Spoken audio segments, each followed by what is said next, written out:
Thank you, Chris.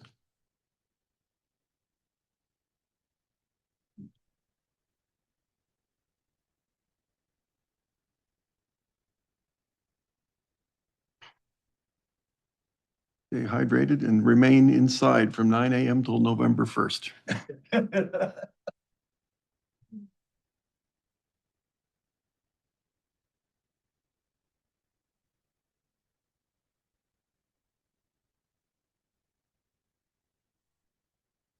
Good afternoon and welcome to the regular board meeting of the Indian Wells Valley Water District for this Monday, August 11th, 2025. We're going to call the open session open at 4:30 p.m. Call to order is done. Pledge of Allegiance. Director Kaczynski, would you lead us in the Pledge of Allegiance? Hands on your hearts, please follow me. I pledge allegiance to the flag of the United States of America and to the republic for which it stands, one nation, under God, indivisible, with liberty and justice for all. Thank you. Thank you very much. Roll call. President St. Amand, Present. Vice President Griffin, Director Boyd, Here. Director Kaczynski, Here. Director Ratora. Here. Right. Item 4, posting of agenda declaration. The agenda for today's regular board meeting was posted on Thursday, August 8th, 2025. Thank you. Conflict of interest declaration. President St. Amand, None. Vice President Griffin is absent, Director Boyd, None. Director Kaczynski, None. Director Ratora. None. All right, very good. Item 6, public questions and comments on the closed session. We have no one here present with us and we have no one online. So we'll move on to item 7, the closed session. So I'm now going to close the open session and open the closed session at 4:31 p.m. Thank you.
No?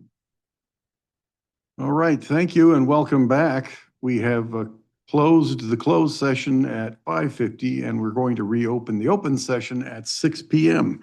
Mr. Worth, do you have a report for us, please? The board met in closed session. No action was taken that requires disclosure under the Brown Act. All right, thank you very much.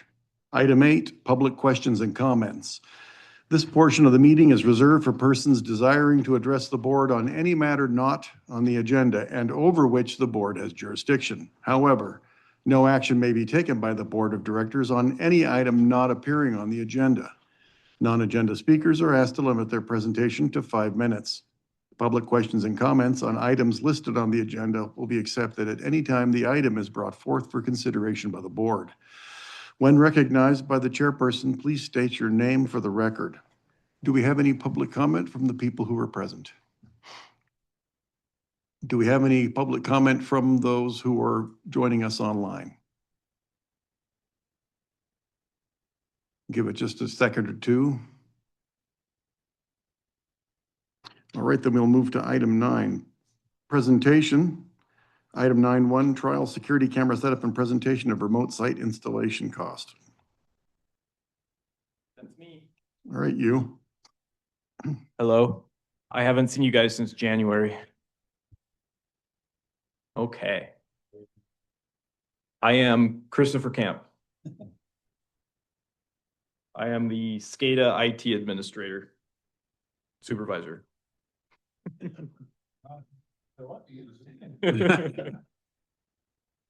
can go to the first slide. So I reached out to our camera provider for a solution to try to mitigate a little bit of the theft that was going on at the solar fields.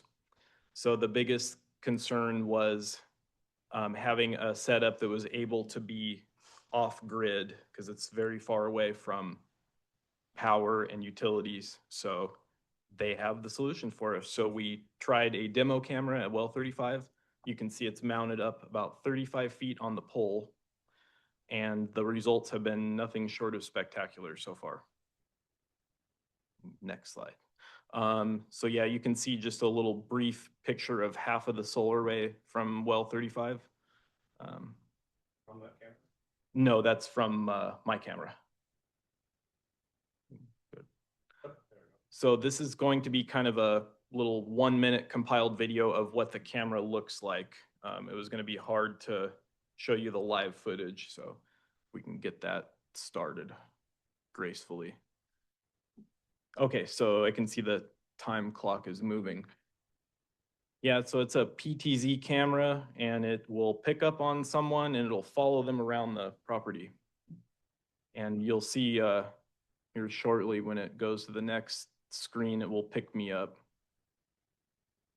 halfway through. So otherwise it just kind of pans. Yeah, it's gonna go to preset positions, and then if it detects any motion, it will hone in on it. How many quadrants are there? There's 6? There are 6 currently, Okay. so we're getting They the, can do different ones. yeah, we're getting the gate, the transformer, the building, and the solar field. We've already picked up some interesting footage. We had Chris walking around and it's really wild the way it, like, once it sees movement, it zooms in, it can see your face. It's pretty amazing. You can get license plates. Yeah. Vehicles. And apparently we even had an employee test it, like going out at 3 in the morning or 3:30 in the morning. Yep. And it actually picked him up going in there and walking around, and he was trying actively to avoid it, and it didn't. So here's me. Nefarious looking guy. Yeah. I But look at how it zooms in. I mean, that's pretty good. made it, Mom. So. Yeah. 3:30 in the morning. This wasn't, this was in the afternoon. Yeah, that was, So we were just kind of testing it out. I was looking at us. and it does that automatically. Is that correct? Yes, It doesn't need to be prompted. Once it sees the motion, it zooms in like that automatically. we're just looking at the feed, Shadow like that. right? Are you ready for your first? It does have infrared. Yeah, so that was kind of some shots of the trial run. Go to the next slide. So this is the MSRP costs for the camera. I just got a quote back for well 35 and it came in about $1,000 lower than MSRP out the door. But that's kind of what we're gonna need for outfitting the sites. And so so there's the breakout, the one-time costs are in the top and then the annual costs are there, the three lines in the bottom. Yeah. So there is an upfront cost and then but the annual is not that bad. I think there's a trailer that we rented. Do we have another slide on that later or no?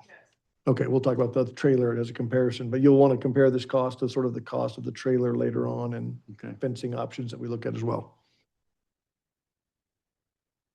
Yeah, that they do have the off-grid. It's got a solar panel, it's got a battery, and it will run when there's no sun.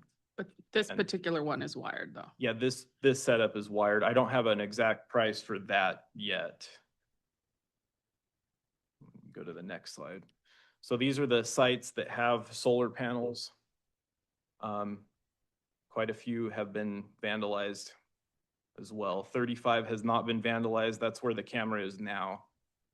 Just a quick question for Ty. I don't need an exact figure. Can you ballpark me on how much damage has been done by people stealing copper from those sites? Yeah, it's about $100,000 is the repair quote.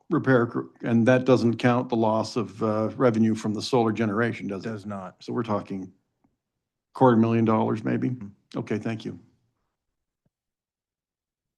We can go to the next slide. These are the sites that do not have solar panels.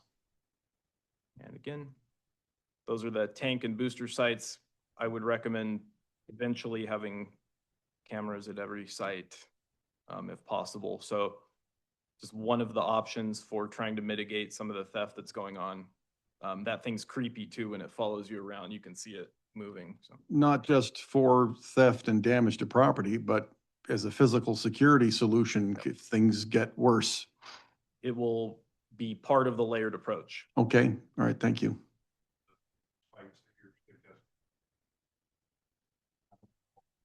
Some sites would require towers.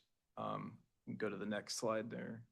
So yeah, just to do the solar sites alone, rough estimate, 120,000. And if we had a blank check, it would be 350,000 roughly to do everything. So it's costly. So you could do this in phases. You could do the solar sites first, which was the initiation for this. Yes. Okay. Director Kaczynski? What was the cost per year? Was it $850? Yeah. Is that per camera? Yeah, so these are, there's a license on the camera, there's a license for the cellular gateway, and we chose the cellular option because we don't want it attached to our SCADA network, so we want it separate. So what would our total yearly cost be if we did everything you wanted to? I think that's on the next slide. Was that next slide? No, I'm sorry. Nope. Nope. I think it was like 20,000 per year. Okay. I can get back to you on that. Right. Is that all sites or just the solar? That was sites? just the solar Just sites. solar. And I think it's worth mentioning, Ty, didn't you say that because we're applying for a insurance claim on that damage, that the insurance company made some comments about that will help our claim immensely that we're doing these type of initiatives? Right, they asked if we're doing any preventative measures, and we said, yes, that's in the process right now. Right. And it's not just to address the $250,000 in losses, it's also to address the possibility of future losses. Correct. Okay. Okay, thanks, guys. Just another question. I know it's early. Microphone. I know this is early and you're thinking, but, so we got a camera. It motion detects, Mhm. starts a recorder presumably once you got that motion detected signal. What do we do with it then? Is it sent to this water district? Is it sent to the police? What's the? During our testing at 35 right now, when a person is detected, it's sending a text message to the water supply supervisor. So he's getting the regulars that are walking by the same times every day. And can he log in and look at the camera live from his phone? Yep, it also shows you a little snippet of what the person looked like or what the Okay. motion was detected, so. And I see with your trailers that it's $3,000 a month plus or minus, so that's what, $36,000 a year for the trailer. Yes, And installation and license for the camera on the pole is, $1,000, okay, so definitely, it's a better solution than the trailer, long term, if yeah. I think, right? Yes. Okay. Mhm. So what would you like from us tonight? Just keep this in mind when we come to budget time. There will come a So- point in time as we go through our budgetary process that we'll be informing the board that we're investing in these, and it will probably be a staged approach. We'll do the wells first, then pick up other sites. And we just wanted the board to be aware that, one, we're concerned about security. We're working on solutions. We also got a presentation on some fencing. Is that coming up next? Yeah, there's I more think I'll- slides. I There's think I'll turn that over. Is it your turn? It's Renee's turn. One you. thing I want to say real quick before we go to that is, in our capital project, our CIP budget, we have $125,000 budgeted for the repair of the solar sites. Should insurance cover most of the repairs, that money would be available to put towards security measures. Do you have any idea when your insurance company might respond? I imagine we'll hear within a month or two. Okay, so you could get started on it depending on what the insurance company Yes. says. Okay. Also, someone mentioned well sites. Are we more interested in solar panel sites? That'd Yeah, be the some of the- primary. Some of the well sites have. That's, solar okay, panels. all right. There's also operational benefits to there. They, sometimes the operators get notices that something's going on and they might be able to log on and look at the camera and see if, so there's some Right. operational, Yeah, I don't doubt benefits. that. I like to have them everywhere. I agree with Chris. It'd be nice to have them everywhere we can keep on it, but I think the priority is where we stand to lose a lot of money, which correct. is mostly where the solar sites I are. think the board agrees with Yeah. that. Yes. Right. Go ahead, Renee. Right, so this particular slide I prepared, the one with the camera, if you can just go back for a second. I don't remember, I don't know what company it is, but it is monitored off-site, like by a third party. We don't get the camera notifications or anything. So, and I guess there's a flashing blue light. This was something that Jason set up before he left. So yeah, we have it on trial out at Well 30, which is our largest solar site, until March of next year. I guess there's a big penalty if we try to break the contract beforehand, so we're kind of stuck Okay. with that for That's now, fine. just so you know. It's also similar to the system that's out at the transformer by Inyakern. Yeah, Mhm. it is probably very similar to that, yeah. Okay, go ahead. And so we also got contacted by a fencing company called Cochran. They sell a fence called Clearview. They do a lot of high security fencing around the world and at government sites. So the guy came and showed us kind of example of their fencing. I took this from their brochure. They gave us a couple of options. One was called Clearview. Their standard Clearview security panels, they have these high tensile steel bars. They're much more difficult to cut through and even climb over. And we asked them about putting like this, they have these like spike, they call it shark tooth spike racks that go on top. And that, it's kind of hard to see, but on the lower corner there, that's what that one has on the top. But so that for well 34 is $106,441. Now this is just for material and delivery. We would have to do the install ourselves. Okay. And it would only be around the solar site at well 34, not the entire property. So next, we also asked them to give us a cost for, the Cadillac version, which is the really high security stuff that you can't cut with a saw, an angle grinder, a torch, or anything. So this is a really high-tech stuff, and that costs more than double what the Wow. other costs. So $235, almost $236,000. So it's Does- reinforced, Does the MRAP come with it? I was gonna ask the same thing. right? Okay. So yeah, so that's pretty pricey, but it's almost indestructible kind of stuff. So All right. they've even developed stuff that you can shoot like a missile at it. It won't, Who knows? So it's like I use that at like, embassies and things Yeah. like that, Okay. so, Might be a So- little more than we need. right. Around the Navy base, though. Yeah. No, and I think if you've ever driven by, Edison's building, you might want to take a look. They have some pretty good reinforced type fencing like this around their yard. So, Actually, it's interesting Yeah. you talked about the base. I believe the salesman, John, you took the salesman out to the base and he did some, right? Yes, sir. He is now in contact with them, moving forward on their new site on Inyakern Road that they'll be, where their new treatment facility site's gonna be. So, so yeah. it might be something to consider as we have kind of in our long-term plans for our yard to upgrade the security around here and the fencing. We've got, walls that are leaning and things like that that need to be Okay. replaced. So maybe it's something we can think about in the future too, this type of fencing. So certainly for the wells with the solar, that would be the first. We would like to maybe of our improvement. try it at one of the sites, like well 34. We got the camera at 35, maybe the new fencing at 34, because 34 is right there on the corner of Brown and Bowman Road. So it's, very visible for people just driving by and, opportunistic theft. And you're right about the security here of our fencing and walls at the headquarters. Yeah. Okay. Oh, Ty, do you have any idea with our liability insurance people, or there's any kind of a credit for this? In other words, will it help the cost of our liability policy No, if we implement these kind of things? It won't? no credit, but they'll be happy. Yeah, okay. They don't say, it's not a checklist. If you have this, you can get 5% off. Yeah. Fortunately, no. Okay, So I'd like thanks. you to keep your eye open as a critical infrastructure for the valley and by extension for the mission at China Lake.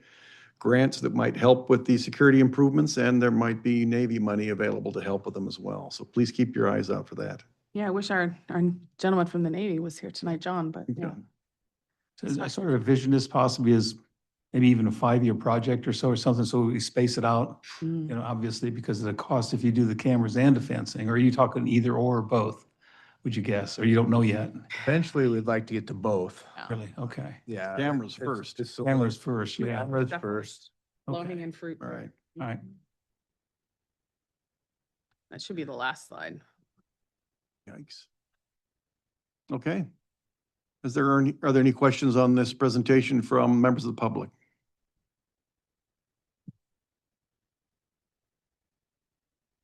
Any questions or comments from board of directors?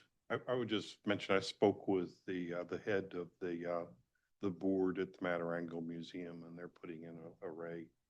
I mentioned there may be an opportunity for us to share discovery that we're having since we've had the theft, and they may be subjected to the same thing once their system is set up, because their fence, well, you can see it when you drive downtown, like, well, but they've got an advantage where they're not out in the middle of nowhere. Yeah. So, Okay. but anyway, so we may hear from John, can't remember his last name. Okay, no worries. John. I guess we can expect that in the coming months or years, we're going to see something added into the budget to start picking these things up. Okay, thank you. Yeah, there's no point in repairing the solar panel until the camera's in. Right. Right? Okay. All right, thank you very much for the presentation. Item 10, current business / committee reports, consent calendar, approval of board meeting minutes and accounts payable disbursements. I make a motion to approve the consent calendar consisting of the minutes of the regular board meeting from July 14th, 2025, and approval of the accounts payable disbursements. I'll second that. Okay, is there any discussion from the public? Any discussion from the directors? Now let's call for the vote, please.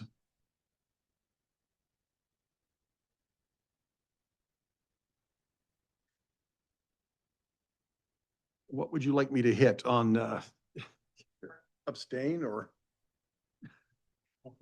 Yeah. Mark's got it. Thank you.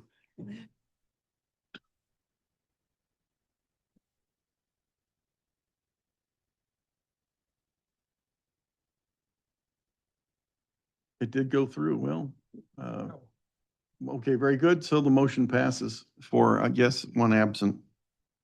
Item B, Plant and Equipment Committee, acceptance of contract work, Northwest Transmission Pipeline Replacement Project. All right. So there is a memo in your packet regarding this. The work performed by Nicholas Construction was completed according to the contract documents. There was, of course, the exception of the old transmission pipe that was removed, and it has been placed on property that they own. It hasn't been, disposed of, recycled yet, but Nevertheless, you can talk about that, but the pipeline was put into service June 25th, and we had a couple change orders. First one was a change order to install pipe under the highway at Victor Street to tie into well 30. And then we had change, and there was no cost for that one because there was an exchange for, they were allowed to use the native soil and didn't have to import soil. Change 2, we had a time extension due to some more dates for pipe removal. If you have any questions, I got Justin here, he was the project manager. Change order 3, we had, remember the plastic bag incident, so they had some extra days for that. And then, of course, the bigger change order was for the crossing under Brady. And then with that work, there was some flooding and things, so there were some additional costs for that. So the completed adjusted contract amount was $6,070,350. The district is holding retention right now of $303,517.50. Our recommendation is to file the notice of completion, accept the work, file notice of completion. At that time, a 60-day lien period will begin. And if there's any claims at that time from subcontractors or material suppliers, they can file those claims. And then after the 60 days, the retained funds are released to the contractor. Okay, thank you. Mhm. All right. Do I have a motion? Well, first, all I want to say about this letter of intent to remove the piping. I'm glad we got it from them. I wish it had some sort of a time frame, a year, 18 months or something. But also I want to question the word that's on it, Jim, that says legally stockpiled. Is that something we should question, or are they meaning legally within the terms of our contract or legally on the property? The contract says that they're going to dispose of the pipe consistent with federal, state, and local laws. And this has been going on for a bit, and I've talked to the county, and it violates a couple of different zoning provisions. So notwithstanding the fact that it's their property and their pipe, it's still in violation of zoning laws from the county of Kern. Okay. I sort of feel we should go ahead and approve payment for this, but with some caveat that I think that legal's going to make a comment to the motion. Okay. And I don't know how you want to do that, Mr. President. Do you Let's want have to? legal read the recommended language, and then we can make a motion based on that. That the board approves the Northwest Pipeline project and authorizes staff to file a notice of completion and release the funds after 60 days pursuant to law, with the exception that the district notify the contractor that notwithstanding the release of the retention, that we still consider them responsible to remove the pipe, and that we'll make a play at the performance bond, which is good for a year after notice of completion if we don't get satisfaction. Okay. Please don't ask me to summarize that. Okay. I'm just going to say, so moved. I'll make a motion. Yeah, I would second that as well. Yeah. Jim said that very eloquently. Thank you, Jim. Very well done. Thank you. Are there any comments from those who are here or online? Is there any further discussion from the Board of Directors?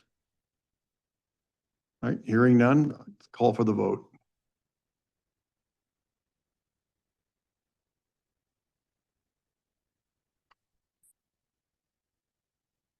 Okay, we have 4 ayes and 1 absence, so the motion passes.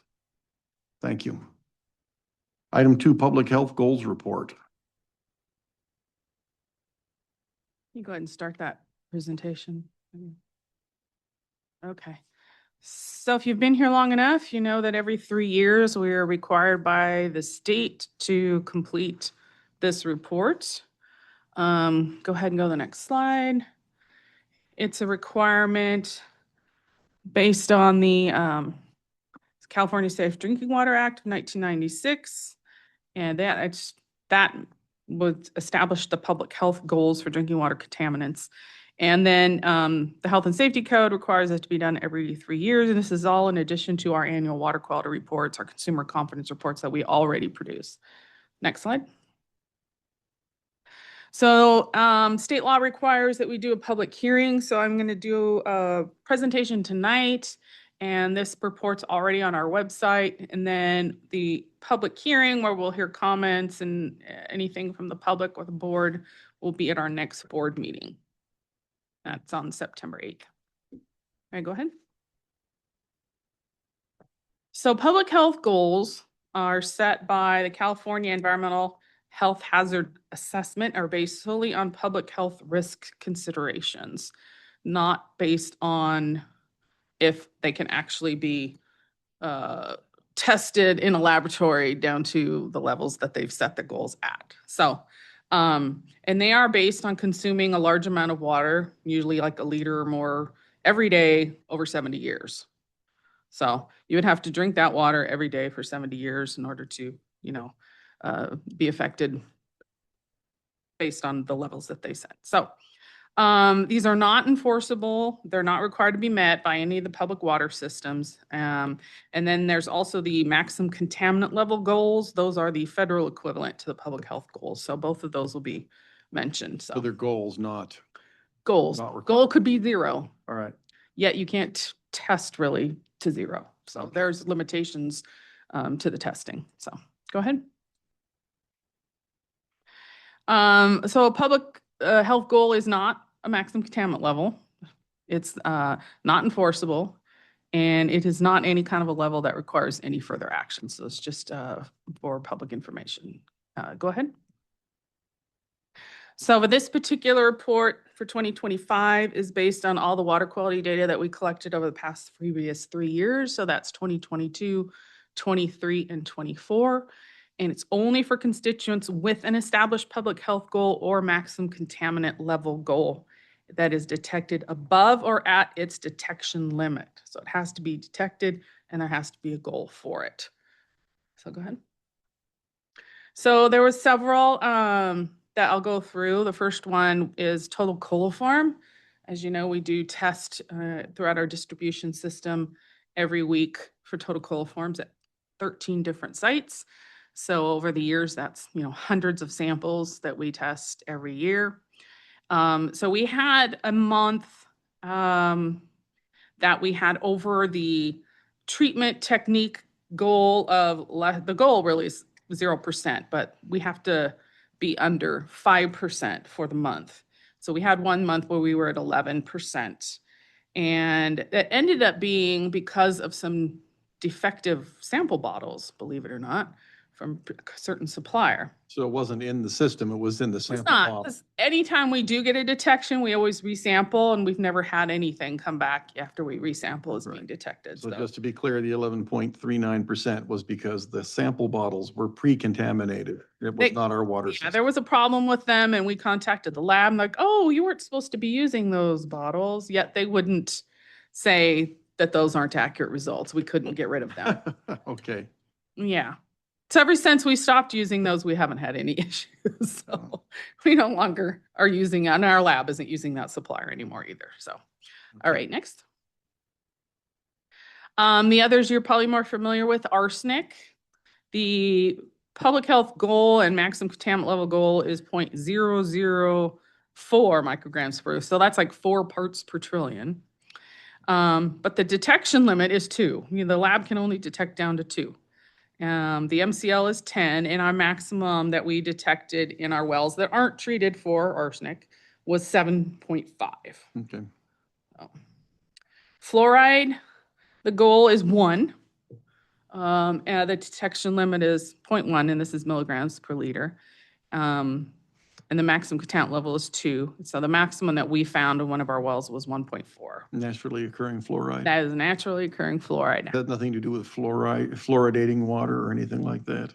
No, that actual occurring amount in our water average is a 0.7, which is exactly what they recommend Okay, people drink. all right. So, I was talking to a general manager from 29 Palms. They actually have a fluoride treatment. Their naturally occurring fluoride is so high, they actually have to treat the fluoride out of their water. Okay. Are the units on that correct? Mm-hmm.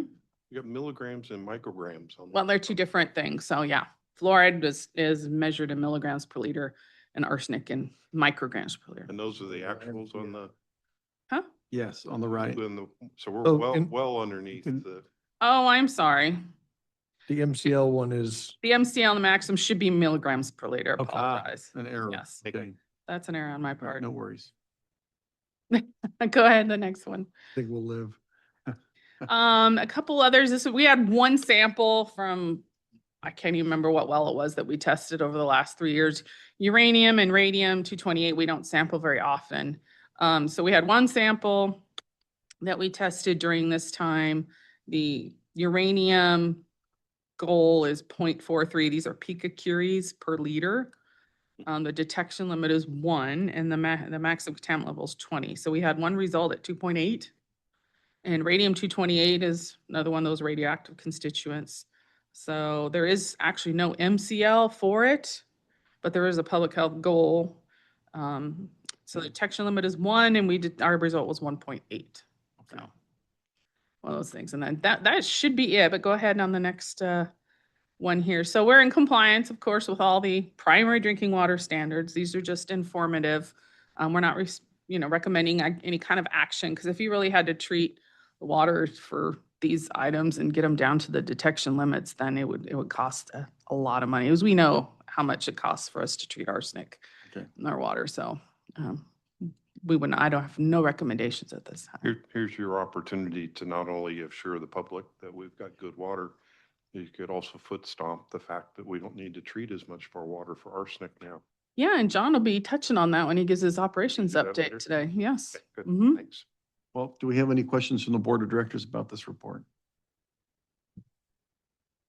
Do we have any questions from the audience? All right, seeing none, thank you very much for your report. We'll move to item C, comprehensive adjudication. Do we need to set the public hearing date? It'll be at the next regular board meeting in September. We're basically So setting it for the next the board. board and the public will have an opportunity also then to ask questions. Okay, thank you. Right. Yes. Sure. A couple things have happened with respect to the comprehensive adjudication. I think a lot of people are aware that the court came out a week ago on Monday with it's called a proposed statement of decision, meaning it's not final. It's a tentative decision, if you will. And it ruled that the Federal Reserve water right was 2,008 acre feet. And the judge's reasoning was, over the last 10 years, I believe they pumped an average of 1,536 acre feet, and then he added it up and gave them a cushion. So he got about 25% above what they've been pumping over the last 10 years. The process now is, I believe the objections, if you object to the statement in any manner, I believe those are due on Wednesday. The district, we really have stayed out, and we have no intention to file anything in terms of objecting, but we'll see what the other parties do, and then the court could ask for additional briefing or an actual hearing, or he could just go ahead and revise it himself or finalize it. So I think it's a pretty well thought out and reasoned decision, and I wouldn't expect it to change very much from what the proposed decision is on the Federal Reserve water right. With respect to phase 2, y'all might recall that we exchanged the the groundwater flow models back in April with the GA. Those require some specialized software, so the average person wasn't able to really do anything with it. We had the expert reports were initially due tomorrow, but we've continued that through Friday to allow the Navy additional time to address the proposed statement of decision.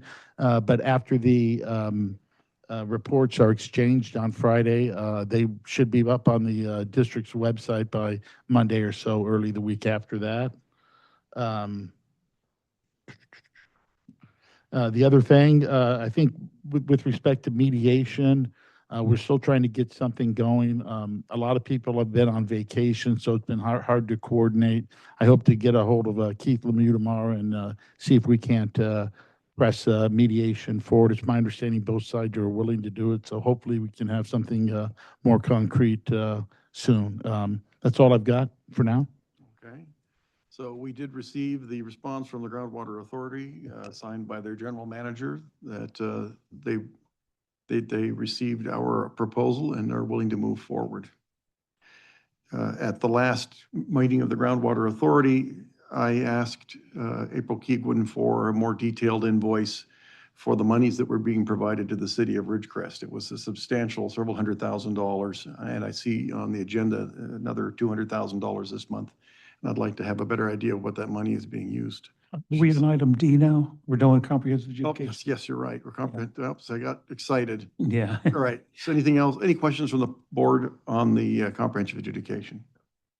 Any questions from the audience on the comprehensive adjudication? Okay, seeing that, we will go to item D, Indian Wells Valley Groundwater Authority, where I have already given my excited report about the GA meeting, with the exception of the one item that stood out during the meeting was a discussion about creating a Facebook account for the Groundwater Authority directly. The original proposal was to put up a Facebook site for the GA and then develop a policy for monitoring and controlling that site as the site went on. Our associates from Inyo County raised several objections to that. And I thought it was a liability issue. From listening to the discussion from the staff as to how they were going to control comments and address misinformation, it seemed to me there would be a number of First Amendment pitfalls. So I suggested that we suggested, Inyo County and I, and ultimately San Bernardino County suggested that the staff come up with a policy first that to be vetted by legal, and then the board would then reconsider that request at that time. And that is really all I have to report on this last meeting. Any questions from the board? Stan? Yes, I heard a rumor that the audit for 22 would be, is it 20? I don't remember what the last audit was, but 22 is the last audit, 23 is coming. yeah. And so if it's out this month, that's great. If it's not, would you ask about it? I will ask about it. Yeah, it's a 2022 one, right? Title was, yeah. It's the 2022 or 2023 audit. 2022, they don't have out yet. All right. 2022 is out. I'm sorry, 2023. You got 2022. 2023. Okay. I shall ask about it. I didn't see anything. Well, I'll ask. I will ask if I don't see it. Okay. Anyone else? I think you asked last time, and they told you a week or so. I thought They did. They said, oh yeah, so we're almost there. almost there, I yeah. haven't seen it yet. About that Facebook page, what I'm concerned about is how they're going to determine which comments, who's going to fact check the comments. Right. And I have a real problem with that because it depends on who's fact checking. Well, I like this or I don't like that. So I know you'll be looking for that when the procedure comes out. if it ever comes out. Absolutely. Yeah. If one person's misinformation is somebody else's gospel truth. Yeah. And if you're going to declare something misinformation, you'd better have something to back that up. Okay. The problem, and one of the things that Mr. Vallejo mentioned, is that these Facebook pages tend to degenerate rapidly into a series of angry statements and insults. So I don't know that that it really would be all that helpful. And we've seen the results of GA and city manager statements on the city's Facebook page, and it can be quite contentious. Mal? Did their chief proponent for this idea explain why they thought it was a good idea? In general, it was to get information out to the public and do so in a rapid fashion and to have a way to moderate the conversation, to try to put the GA's opinions in a better light. And Mr. Vallejo and I, and probably San Bernardino as well, don't think it's going to work out quite that way. And not that they had the policy worked out, but some of the ways they were talking about controlling, moderating the conversation sounded like they were basically begging for a lawsuit from somebody who's being shut down. Ron? As far as cost goes too, they act like there's no cost to it. But I have to assume that the public relations group that they have, it's a time and material thing. Oh, absolutely. So whatever amount of work is put in this will get billed to them. So if it does come about, you can ask, so from them, what is this going to be the average cost per month to maintain this thing? Because there is a cost there. Don't tell me it's included in some flat out giveaway for an overall contract. Yeah. Okay. Were there any, Now, the fact that they didn't have to hire somebody new to do it doesn't mean that it's not going to cost something. right, And there was, they went to a good effort to work around the fact that they really don't know how much it's going to cost because it will cost something. yeah, I'd like to have a better idea of that before we jump on board. But I have a feeling it's going to take them a while to develop the policy, and they're going to have legal go through it with a good fine tooth comb before I would vote to support it. So I would just comment that in contrast, the water district puts a lot of stuff out there and we don't get a ton of negative comments and we try to keep our stuff fairly positive and fairly factual. And so it is possible to have put Facebook posts out there that don't generate a lot of adversity or require some kind of crazy fact checking and stuff. So, kudos to the water district for having Facebook posts that are generally factual and accepted by the public and don't cause a lot of controversy. Thank you. If you stick to facts instead of, where I'm looking for suppositions or whatever, you stick to facts, you're gonna be okay. When you start making, well, this could happen, or this could happen, or this could happen, or this could happen, then you get in trouble. Right. That's why I think we do so well. We just put the facts out there. Especially when the intent is to support their public relations. You know right away that they're going to go beyond just facts. Okay, right. All right. Do I have any comments or questions from the public?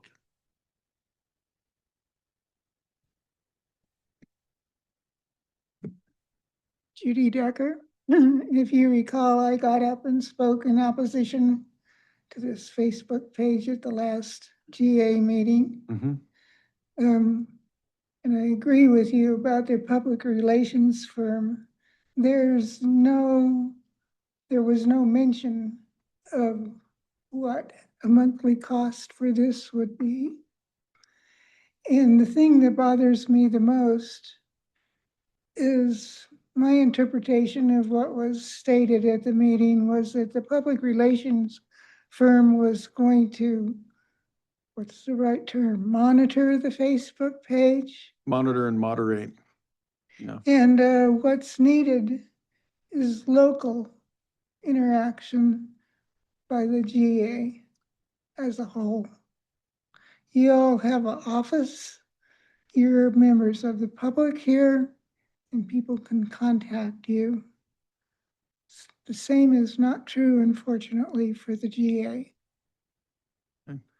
And I will remind you again that the Policy Advisory Committee, not once, but twice, created a communications and engagement plan, and Facebook was way down on the list because there are so many other things that can be done. Okay. Thank you. You recommend then that okay, I got it. So it's a low priority. It's not particularly effective. I think that's correct. And actually, when I come on Wednesday, I'm going to bring a paper that Don found, my husband Don, about Mr. Zuckerberg. Isn't he in charge of Facebook? Yes. Yes, that he's giving away personal information to others unknowingly, to Okay. the people that are having their information given out. Lovely. Thank you for your comments. Anyone else? Okay, we have a caller. Go ahead, caller.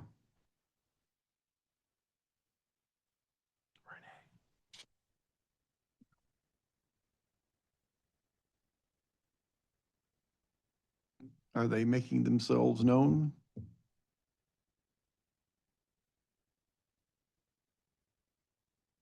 Your caller appears that you're muted.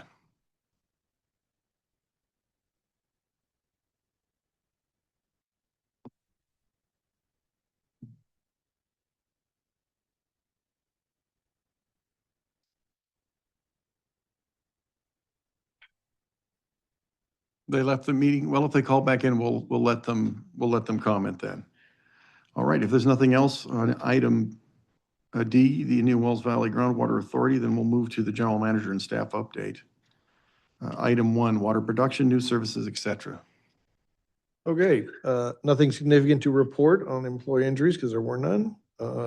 62 conversations with WaterSmart and 17 field visits.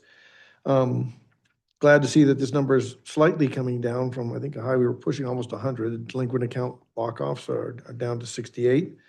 Water waste incidents, 825 via WaterSmart and 17 field visits. So people are using WaterSmart. We are doing our best to make sure that people don't inadvertently have leaks that cause them excessively high water bills. And hopefully that is going well. And it's something we always need to encourage the public to do, because we have seen in the past where if you don't pay attention to WaterSmart, you can have a leak that would cost you significantly. Right. Okay. Next slide. Okay, AB 1413. So AB 14 basically would change the law to state that the Groundwater Authority estimate for sustainable yield would not be challenged in court. And there is a hearing in the Senate on Monday, August 18th at 10 o'clock, if anyone would want to watch. I don't think there's a lot of testimony in that particular one. It just moved through all steps in the legislative process. I believe this is the last committee, then it would move to the House floor. So that's the Senate Appropriations Committee, right? That's correct. All right. AB 1466, which is sponsored by Mr. Hart. It started out establishing a higher standard review in court. Its amended language resolves most issues in the bill, but we continue to work with our legal team and consultants to try to get that bill acceptable to the water district. Okay. We had some good news. We went over to look at some of the landlords where we had leaking problems. And we saw that several leaks had been repaired just because we had talked about assessing penalties and fines. We're still waiting for legal to get back to us, sort of like what does our current set of rules and regulation allow us to do. But we're happy to report that there is progress has been made. There was another incident that came up. There was a person who, they have a home and their water meter is on the other side of the street from their house, and they're having a leak under the city street. And as a homeowner, it's extraordinarily difficult to fix something like that. And John, if you'd like to elaborate on that situation, and then we'll talk a little bit about what we're thinking about doing to help alleviate that. Okay. Sure. So this particular homeowner has had a leak under, like George said, the road for the past 6 months. He's never missed a bill. He's paid on time. He has done everything in his power to find the leak. He's even had a subcontractor come out to try to find where the leak is. No luck. We found it pretty quick. But in order for him to fix it, he's going to now accrue about another probably $2,000 in costs minimum, pulling encroachment permits and having a contractor come out there and fix it. If we were able to help as a water district, a homeowner that has paid on time for months and months and months, we could probably do it for about $700 to $1,000. And just with the efficiency we have, it can fall under our encroachment permit. And he's not waiting for several bids to come in at this point in time. So he has been on top of his game, and he's not the only one over there. Half of the neighborhood, the customer services go under city roads. So you are now at risk of ruining or damaging city infrastructure on top of this by letting it go on and on and on. Sometimes they don't surface. He was losing large amounts of water and it never surfaced. Okay. So what we would like to propose is at the next board meeting, we work with legal to draft language for an ordinance that would allow the water district to assist homeowners who are in such a situation, and then prorate the charges back to that homeowner over some period of time, a year or 2 years, so that, one, the leak would get fixed, the water waste would end, and the homeowner would have a way to pay the water district back. Now, there's some legal issues about, we'd be digging under the street, we might be on private property, so there's some things we need to consider, but if the board is amenable to that idea, we'll try to draft something up for the next board meeting. Okay, so in that neighborhood, there's a number of customers who have the meter on the other side of the street. About half? How many is that roughly? It's, A bit ballpark. I'm not going to hold you to it. Around 60 to 70, I would imagine. Sweet mother chipmunk. it's in La Mirage. That might be a little high, Oh. but you have to figure a lot of those units, they're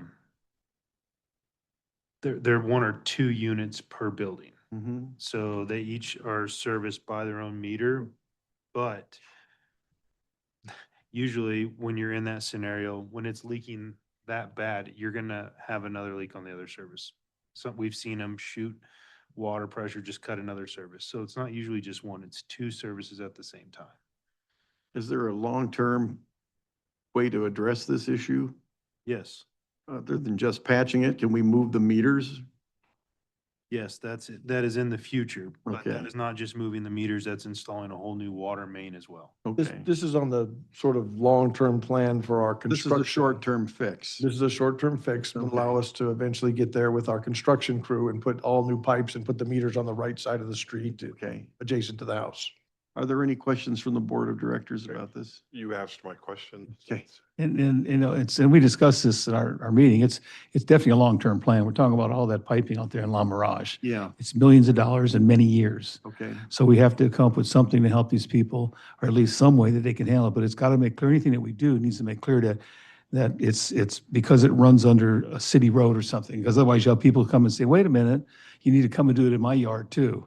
But it's got, but strictly because it goes under that road is what makes it so difficult. Okay. And I think I asked you the question, John, whether it might be more feasible just to replace the line, because you'll have to trench so much to put in a line. Because I'm assuming they're maybe 1-inch PVC under there or something like that. They're 1 I inch. don't know what your required depth is. Yeah, it's 1-inch poly.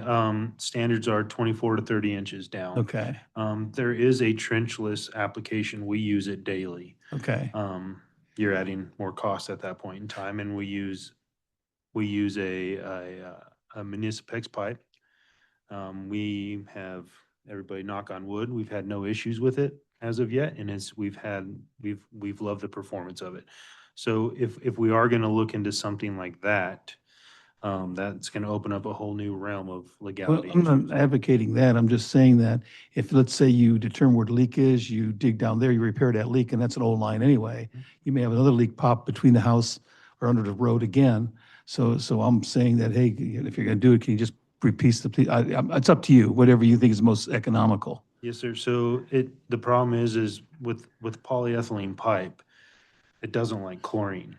That's why it splits, is it Yeah. dries it out and it cracks.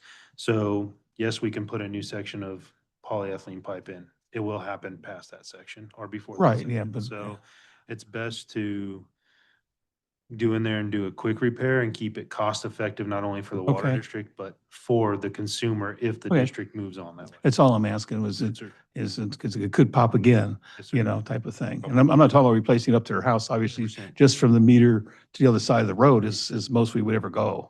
Correct. Yeah, okay. At that point in time, Mr. Kaczynski, you're also replacing a full service. You're at the length of a poly line right now where you're at 60 foot plus most of the time from where those mains are located. in Okay. that neighborhood. All right. See, if we do go to this payment over time thing, do we have to put a lien on the title to the county? There's no requirement that you put a lien on the property. We just do a quick agreement for it. There's also provisions that allow the district to be paid over time. Not 10 years, but I'm sure we could work something out to make it affordable for the landowner, for the homeowner. I mean, we have to, you've got to stop the pipes from leaking, Yeah. or we're going to have a bigger problem. So I think and I think we can figure something out, working with John and everybody. What's the average cost, you think, John? I'm sorry, What would be an average cost? $1,000, $1,200, 2,000? just to get in there and do a quick repair? Yeah, Yeah, you're probably around $700. okay, As opposed That's, to, that's using brass fittings as Right. well, like that we use. There are other options that make it cheaper for a homeowner, but they're not as reliable. So Right. we need to stick with what we know that works and not give an option of, That's reasonable. I less think on if I had a leak under the road, right? and yeah, And what is the cost the estimated cost the homeowner is looking at? If he gets contractors to do the work? 2,000 plus. So we're talking about saving the homeowner It's 40 to 60% of the cost, 100%. 80% of the cost. And 100%, and we're actually starting to hone in on our water loss as well. Okay. Right. So you're looking for us just to give you the go-ahead for legal to look into this? Yeah, we'll draft some language and work with Jim to make sure we get something that looks consistent with what the board has recommended tonight.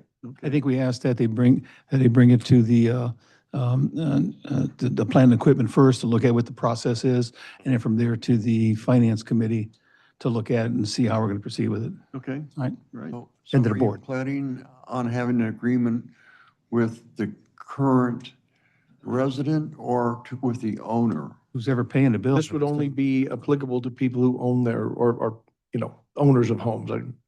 Obviously, the bank might own the home, but they're making the payment. We would assume. Right. This would not be necessarily applicable to these larger, what do we call them, landlords, that are renting. I think you like a primary resident, something like that.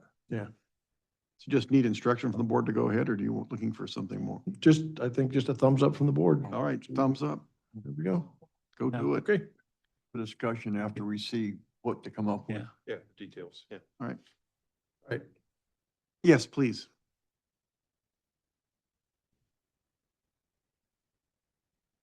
Oh, hey, you're talking about the houses that a long time ago belonged to the Navy and was called Wary Housing, correct? Correct. Yes, ma'am. And it's divided into a couple, at least, different sections. I believe the northern section is called La Mirage. Am I correct there?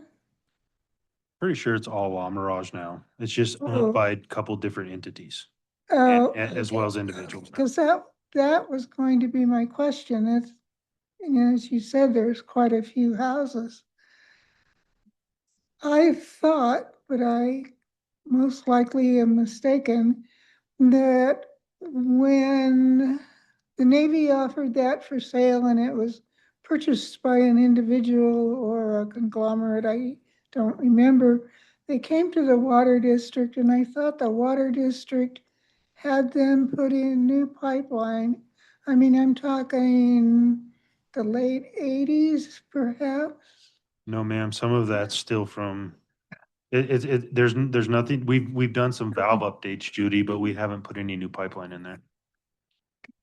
I'm laughing because I used to substitute teach, and when I had a child who lived in one of those houses and he'd broken his leg, and so he had a cast up to his thigh, and he couldn't go to school. And the mother it was springtime, and the mother saved it for me in their living room. One of those mustard plants grew right through the floor, and it was about 4 feet tall. What? That's a cheap way to get a house plant, I guess. Huh. Were there any more questions on this particular topic? No. All right. Shall we move on to item 2, committee meeting updates? Finance committee, just as a reminder, we'll be giving the final update on FY25 budget at the next board meeting. Well, that's when we should have all the final bills in and pretty much have balanced the books. Is that correct, Ty? Mostly. Mostly. Yeah, there's still, when we go through the audit, there'll be things that the auditor books, but yeah. Okay. In plant and equipment, we did discuss that the agreement between the GA and the city with respect to recycled water, it will expire in November. We're kind of on hold. And it's, at some point, if the board wants to discuss, if we should take a position on whether the GA should renew their agreement with the city, or the city should, I guess I should say, the city should renew its agreement with the GA. That's up to the board. That was discussed in the committee meeting. And then in admin exec, we had either discussed everything or there was nothing else significant to report from that committee meeting. Okay.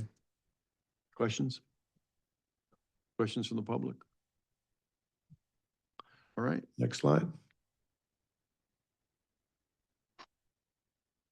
Okay, we don't have really anything outstanding coming up that I'm aware of. Am I incorrect in that, Lauren? I don't think we have. So we had been doing some booths at the farmer's market. I think we had one over the last month. It went well. A comment on this earlier, social media. The Water District social media is focused on positive and productive community feedback and conservation. We want to focus on factual data in the media and social media. We've already talked about that. So I think that's kind of where we're at. Okay. Next slide. Renee, do you want to go first or want me to talk about Inyokern?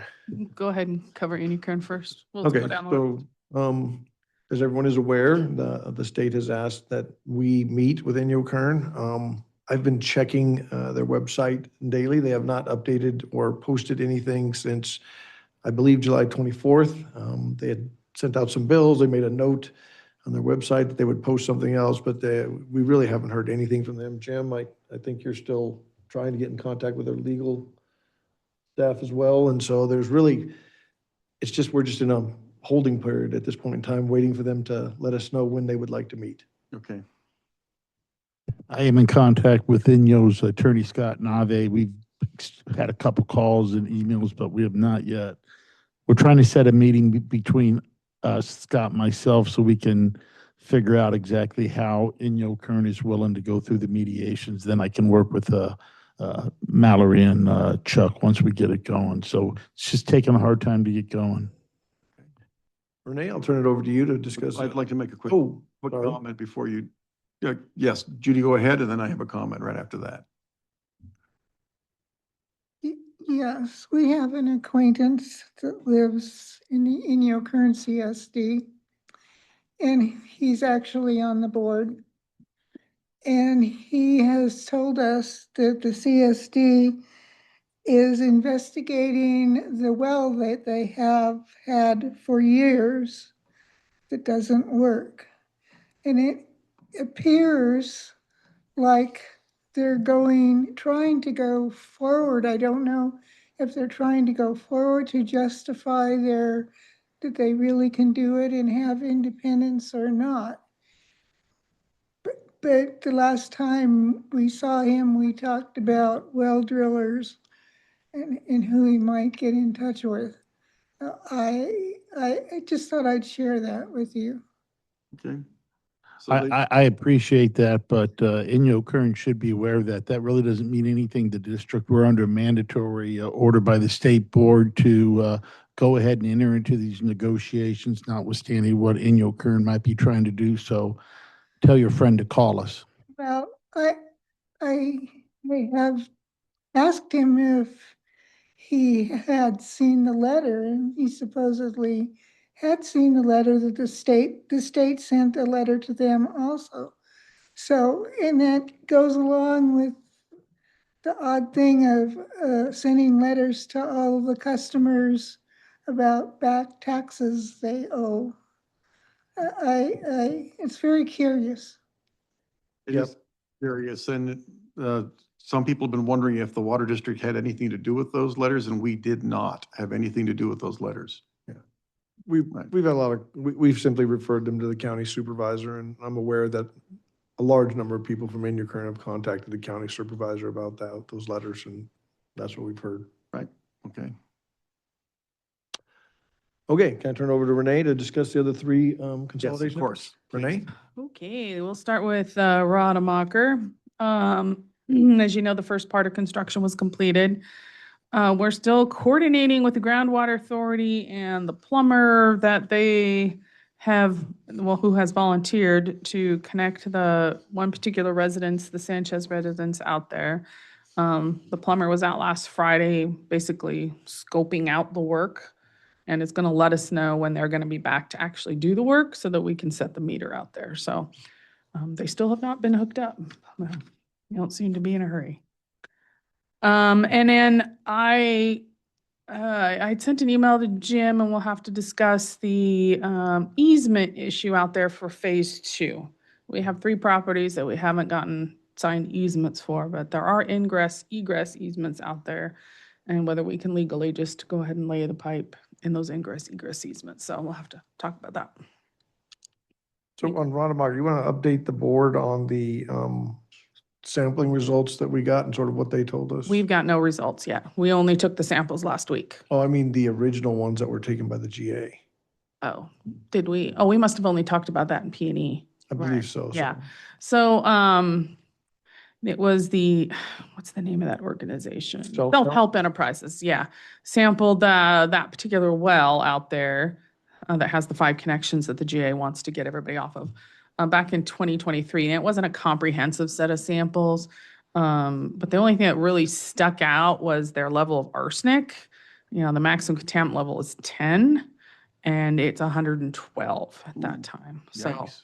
if that's any indication, that would not be water I would want to be consuming or bathing in or anything. Are So the mutuals responsible to the state for all the, I think the same things like we are, or the county or the state, however it is, by having, regulations or procedures in place for all the things that we have to do? Do you know? they are regulated by the county, Okay. but I'm not sure how strict the county regulates those Yeah, systems. for water testing Mhm. and everything for fire hydrants and water and storage and all that kind of good stuff. Yeah. Yeah, okay, so that's up to the county. All right. Yeah, so Experience around the state is that the smaller mutuals are required to meet testing and standards, et cetera, but are unable to do so because they don't have the financial wherewithal to do that sort of Yeah. work.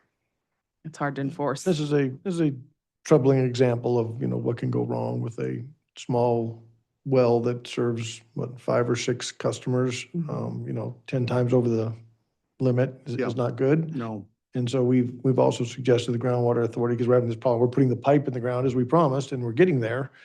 But they're having difficulty finding funds to connect from our pipe to the house.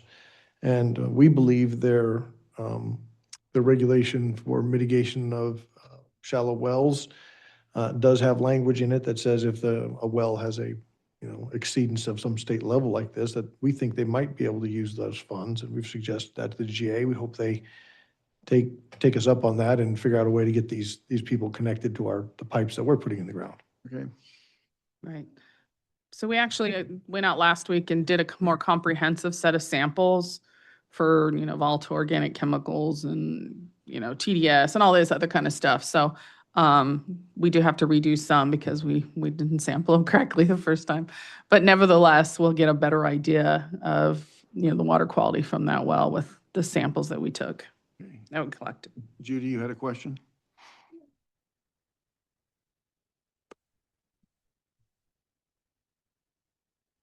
When Mrs. Sanchez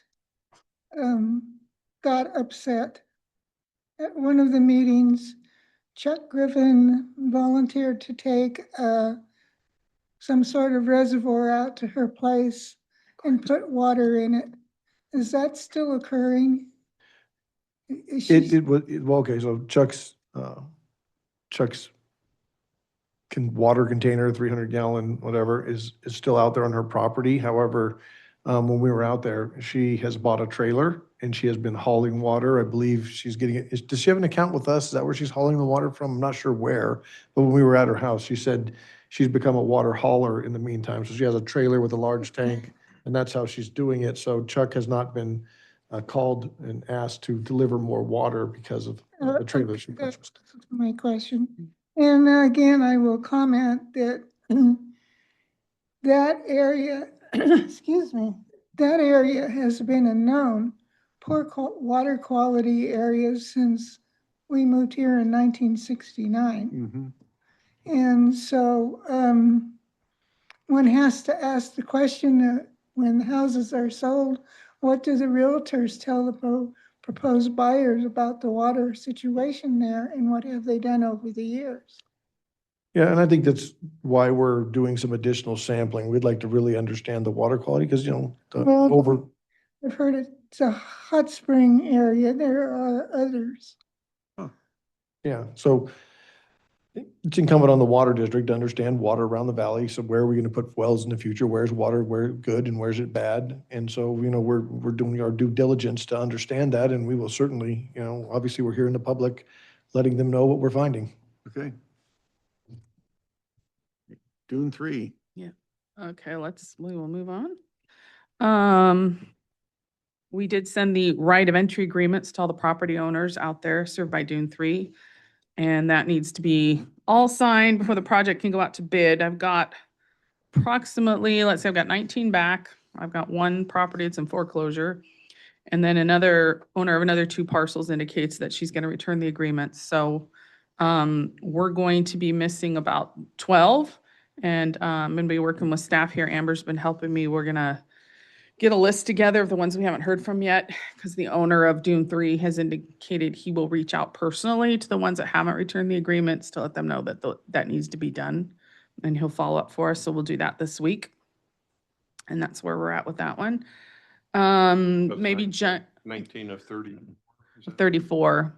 Well, 20, because one of them is in foreclosure. We're not going to get anything from there, and then hopefully we'll get the other 2 back from the other lady that contacted us about the 2 properties that she owns. Okay.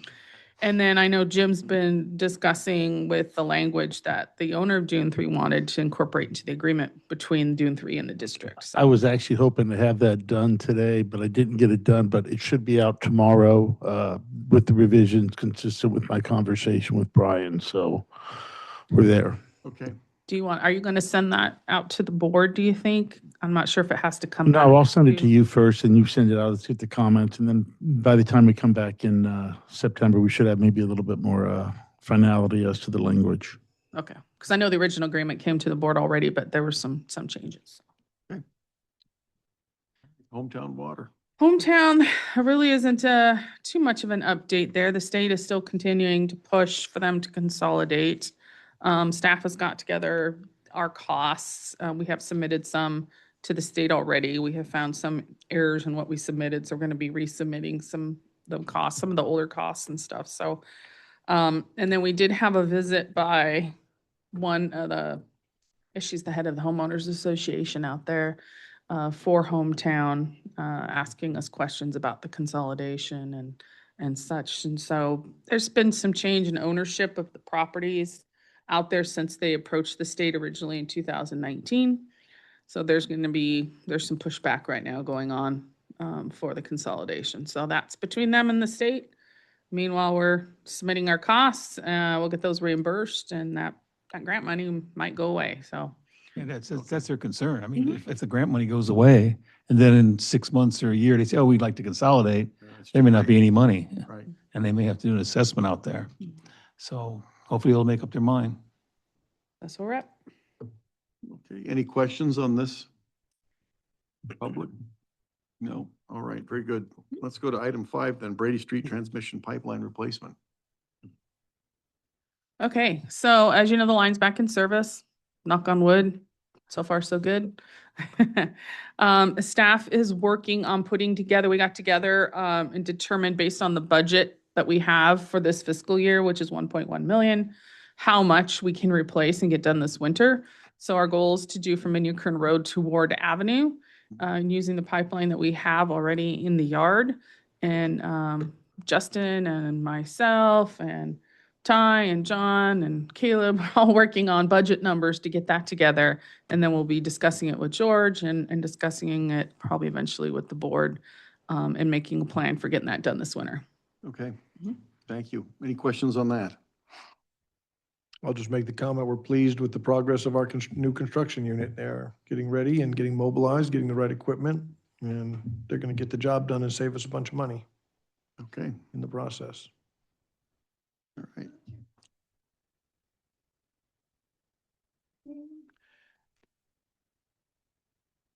It's not gonna go inside the existing The- pipe. the- It's Gonna remove. Now, we'll just be pull and replace. We're going to pull out the old pipe. If we get to the point that we want to do slip lining of the pipe where it's deeper, that will not happen this winter. But if it does need to happen, that will be contracted out. So does the construction crew have a quality process to make sure that the pipe is laid in a proper fashion? Yes. Yes, For bedding and so they still have That- to, do the install just like we would expect any other contractor to install the pipe. Who monitors that process? In-house, inspection. Yeah. Okay, thank you. Mhm. All right, brackish water treatment update. Okay, I do have a slide on that. So this is for that feasibility study I've been working on for quite a few years. The final quarterly reports and invoices were submitted to the Department of Water Resources, and a final draft report was also submitted to DWR for review. Wade Major with Aqualogic presented findings to the Admin Exec Committee last week. And this meeting, if you missed it, can be viewed on our YouTube page. And the slides are on our website under the agenda and minutes for that particular meeting. That was last Wednesday, the 6th.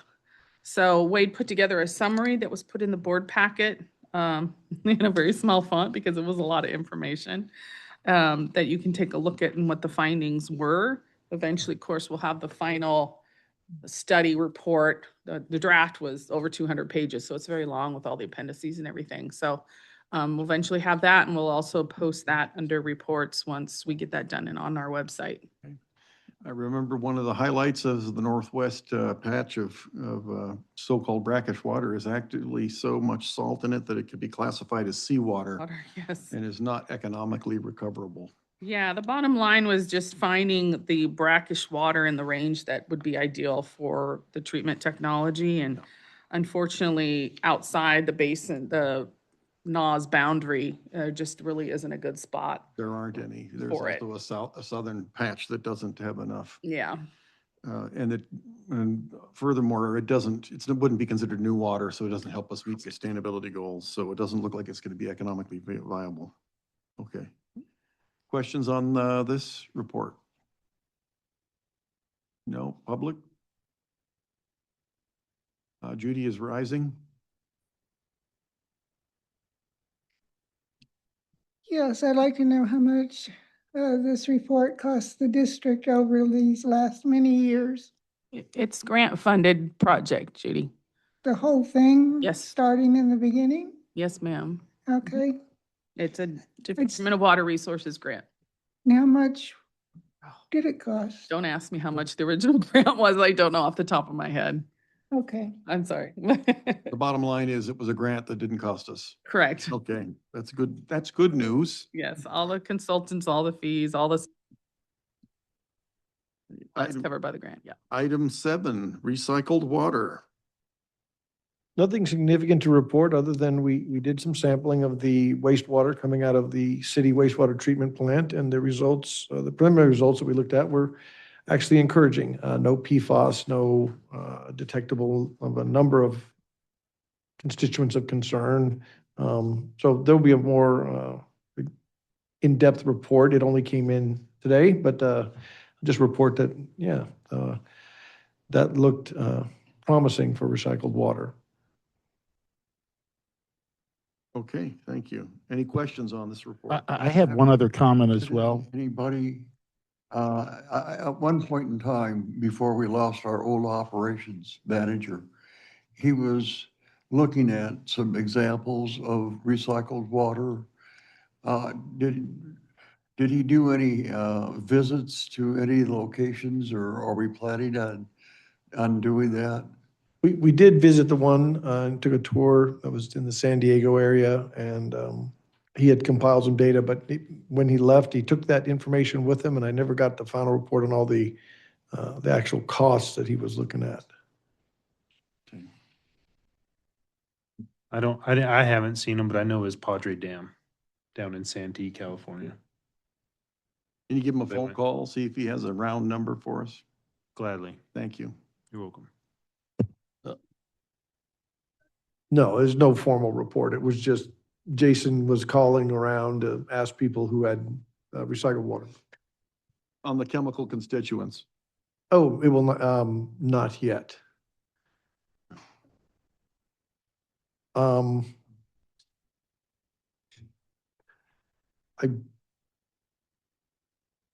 I guess we can put it on there. I don't see any legal reason why not to. It's just. It's city water, isn't it? It's the wastewater effluent that Wastewater, comes out yeah. of the wastewater treatment plant. And it's up to just one, legal. it's just one sample. It was just sort of to give us an idea of the constituents. So. Jim, you were going to make a comment? Just the other thing is the option agreement on the recycled water expires in about 3 months in November. And the district, I know that you've expressed interest in pursuing that. And rather than wait until October or November, I wonder if you guys would like us to work on a letter, again, expressing our interest, urging them not to renew with the GA and to work with the district on a recycled water project. Board? I concur. Yeah. Okay, We'll put something together. right. Let's move on to item 8, financial status. Ty. All right, we're grand total of 1 month into the fiscal year. So our revenue at this point is 2,084,000, which is 1.4 million, better than the budget, with the caveat that I still need to do the revenue accrual. So probably about $1 million will go back Okay. to last fiscal year. Expenses at 816,000, which is 380 below budget. Our net right now is 1.26 million, which is 1.8 million better than budget. Capital expenditures of 60,000, debt service principal of 93,000. And to date, we have paid the Groundwater Authority $17,882,501. Okay.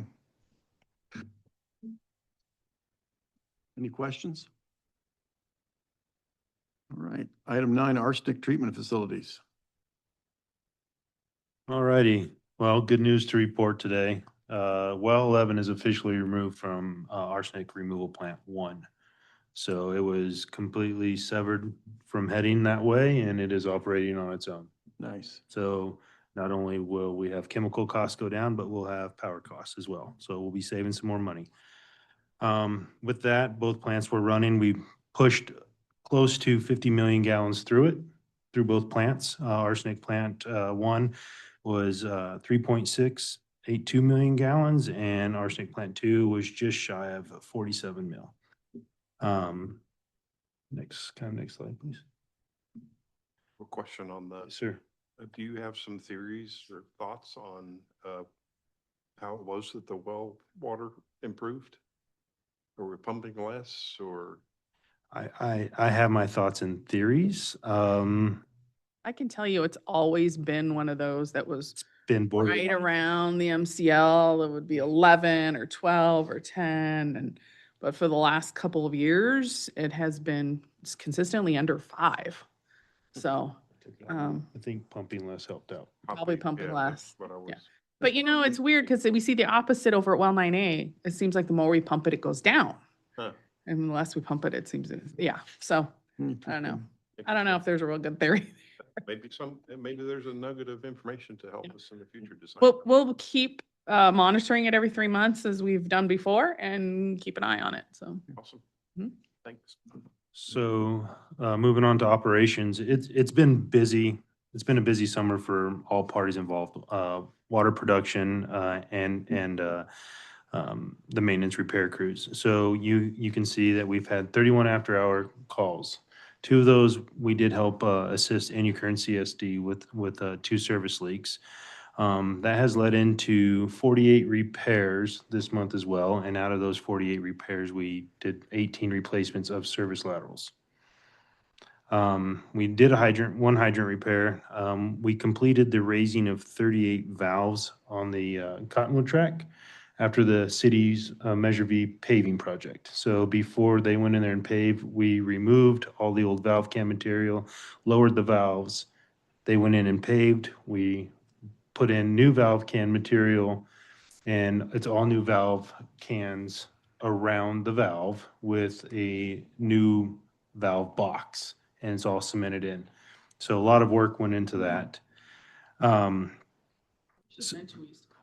So yes, for years that was contracted out. Okay.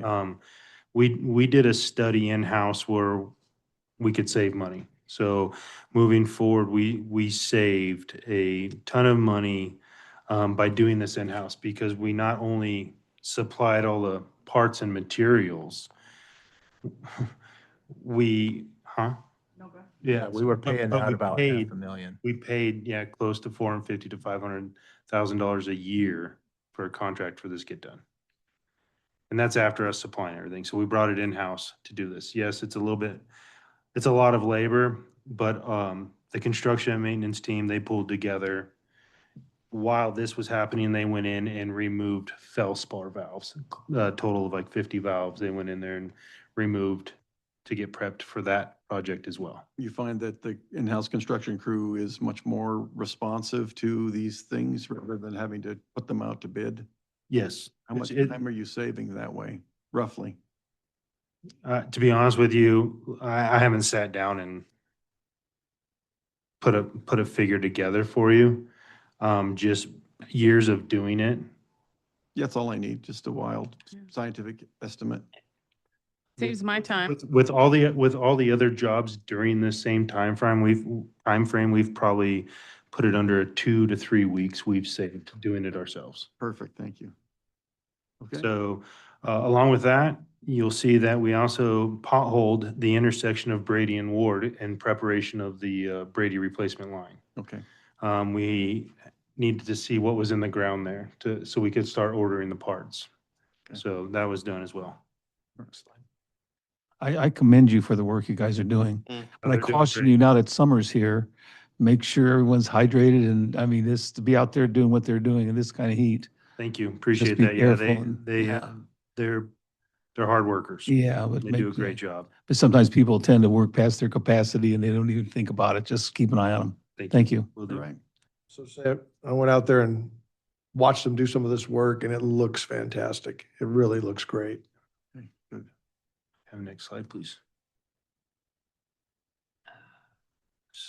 So also with this, we also completed 126 valves that got exercised for the month, so bringing a year-to-date total of 305. This is intermixing with planned shutdowns as well for when we have to do service replacements. So he gets pulled off of jobs to help shut down.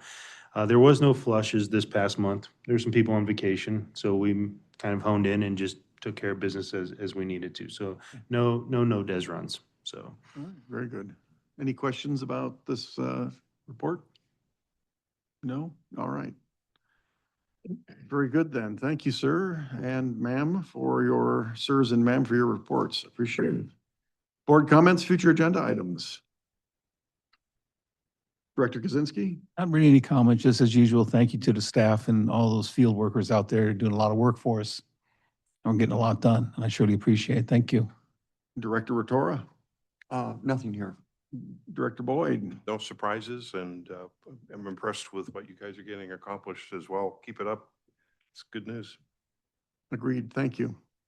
All right, date of next regular board meeting is September 8th, 2025. And with that, I'm going to go ahead and adjourn the meeting at 7:28 PM. Thank you for coming.